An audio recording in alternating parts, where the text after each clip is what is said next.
చిరంజీవి ఎట్లా పోవాలి? లిఫ్ట్ ఇస్తావా గాడి దాకా? యముడికే అడ్డం వస్తుంది. యమధర్మరాజు నీకు ఎందుకు కనబడ్డాడో తెలుసా?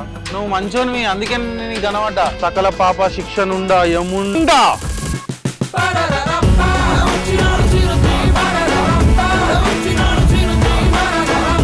చిరంజీవి సినిమా చూసినా నిన్ననే. అందులో యముడు వరం ఇస్తాడు రాస్తారానికి.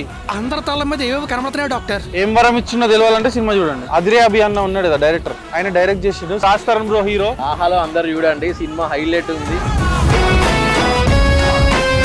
తమ్ముడు ఏమిటి ఇది? ఇది ఇంకోటి ఏదో అయ్యేటట్టుంది. నీ ఆయుష్ ఎంత తెలుసా? నువ్వు 103, నువ్వు 104. నీకు నేను వరం ఇస్తున్నా. బండి కింద పడ్డావు అనుకో పాశం వేయాల్సి వస్తుంది. అవునా? భూమి నాదే, ఆకాశం నాదే, నేల నాదే, నింగి నాదే, అన్ని నావే, నేనే. అయితే ఒకసారి ఎగిరి చూపి యమధర్మరాజు. యమధర్మరాజు ఎగరాడు, ఎగిరిపిస్తాడు. ఏడికి తీసుకోవాలా? నేనెందుకు తీసుకోవతా? అట్లా లేనా? అసలు ఈ యమధర్మరాజు ఎందుకు రోడ్డు మీదకి వచ్చిందని చూస్తుర్రా? అది తెలియాలంటే మీరు ఆహాలో స్ట్రీమ్ అవుతున్న చిరంజీవి అనే సినిమా చూడండి. ఒక్కసారి చూస్తే ఇంకా 2-3 సార్లు కూడా అనిపిస్తుంది. చిరంజీవా ఓన్లీ ఆన్ ఆహా.